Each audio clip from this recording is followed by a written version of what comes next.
Why I consistently choose to wear a white sweater on heavy makeup days is beyond me. I've wrecked it. Hey! Welcome back to my channel. Welcome back to the pink sequin. Winston, what are you doing? Guess what today is? If any of you watched my last video, I'm sure you can guess it's either Boxyluxe or Ipsy. Boxyluxe! This is what we're opening today. Okay? Okay. So, there's a lot in here. It is a big freaking box. Okay, dokie. So the first thing we got in this month's box is this super fancy BoxyCharm makeup bag, and it is hollow and rose gold, which is an interesting combination. And I'm not gonna lie, I like it, and I actually do need one of these. We have this Wonder Beauty Lift Off Purifying and Brightening Peel Off Mask. It is a mask. Did not use this yet. I didn't really feel like peeling half my face off today. Wonder Beauty at this point for me is pretty much just a subscription box brand. I realize they do sell products to the public, but I've never seen anyone actually buy Wonder Beauty. Meme review. Meme review. Meme review. All of their things are in all of the subscription boxes.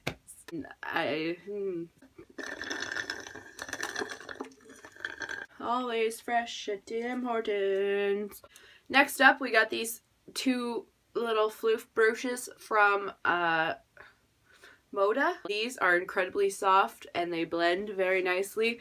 Well, this one blends. I kind of just use this one to put highlight on. Soft and floofy, and I like it. This is, I think, I could fucking swear, the most expensive thing in this box. This is basically the same price as the Boxyluxe upgrade, and that is the IT Cosmetics Confidence in a Cream Anti-Aging Armor. I used this as a base today. I didn't use a primer. I only used this cream. This is a hefty fucking jar, let me tell you something. And it kind of smells like skincare, but also kind of smells like cleaning supplies. I'm not complaining, I do enjoy it, but I feel like I'm in a freshly scrubbed Walmart bathroom putting this on my face. Next, Iconic London Sculpt and Boost Eyebrow Cushion. I feel like I would like this a lot if it were more my color. I suppose it's not too bad. This is the lighter shade in here, by the way. And initially it looked too dark, and then as it dried, it looked a bit lighter.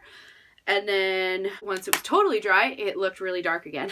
I ended up just going over my brows with my Essence Make Me Brow in Blonde, just to kind of lighten it up a little, and I think that helped, but I can't use it just on its own. It's a little touch too dark for me, but I do like the formula. Next, I've got two palettes here. We've got the Cover FX palette, which, let me just say, is one hefty fucking palette. I did get the light version, so let's talk about this for a sec. So I used the contour color.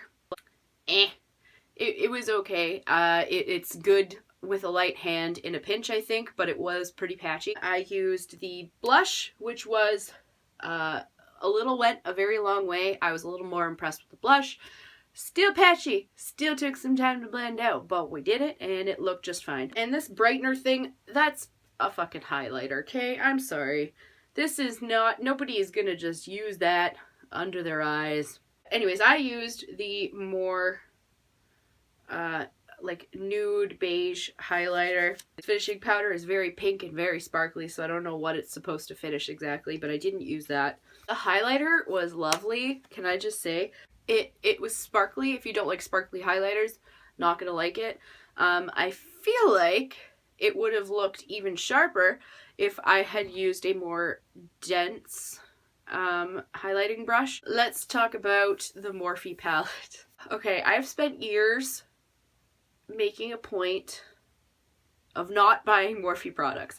I have never been a fan of Morphe. I just, you know, of the more affordable brands, I'm a little more attracted to, you know, the companies like BH, like Wet n Wild.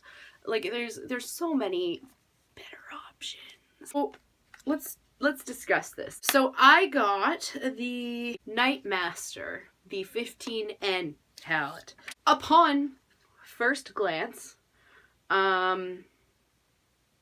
this looks like a purple palette. Like a purple and nude, which is a nice combo, very smoky, very date night. I got to swatching. When you go to swatch the purple shimmers, these are what I was excited for, and let me just show you. I'm gonna get a swatch of Craze, Excuse Me, get them nice and dense on my fingers here, and Illustrated. If you can see, those are the purple shimmers in here. There's 3 purple shimmers. So let's start with the dark one. That's not purple. Craze, right next to Illustrated. Excuse me? Literally the same. I'm sorry. One, they look identical. They are like the... Hold on. Let me see if I can get it better. Okay. So Craze and Illustrated. These are exactly the same, and they're not purple. And this is the dark purple, and it's not purple. And I just want to know why. And I understand this is an affordable palette, but why did it have to be so disappointing? Ended up just going in with Custom, which is the plain beige color, to set my lid, and then I used Unique, which is the shimmery champagne, on my finger, and I patted that all over my lid. And then I took a bit of selfie with a liner brush and did some shadow liner with that. It's the Becca Lipstick Love, and it has Becca. Boop. This has been my life since I pulled it out of the box. I'm a child. Is in the shade Dune, and this is just a glorious color. It is such a nice nude. C'est bon, Becca. C'est bon. The last 2 things that I had in my box are both going in the giveaway, so hold on to your pants, people. A Desse New York Organic Infused Age Defying Nail Treatment Essentials. It is sweet almond oil. And secondly, we have the limited edition BoxyCharm Lily Lashes. These are the faux mink. Alright, so that was it for my BoxyCharm, the expensive BoxyCharm for March. I hope you enjoyed this video. Give it a thumbs up if you liked it. We will see you on Friday for Ipsy. See you in the next one.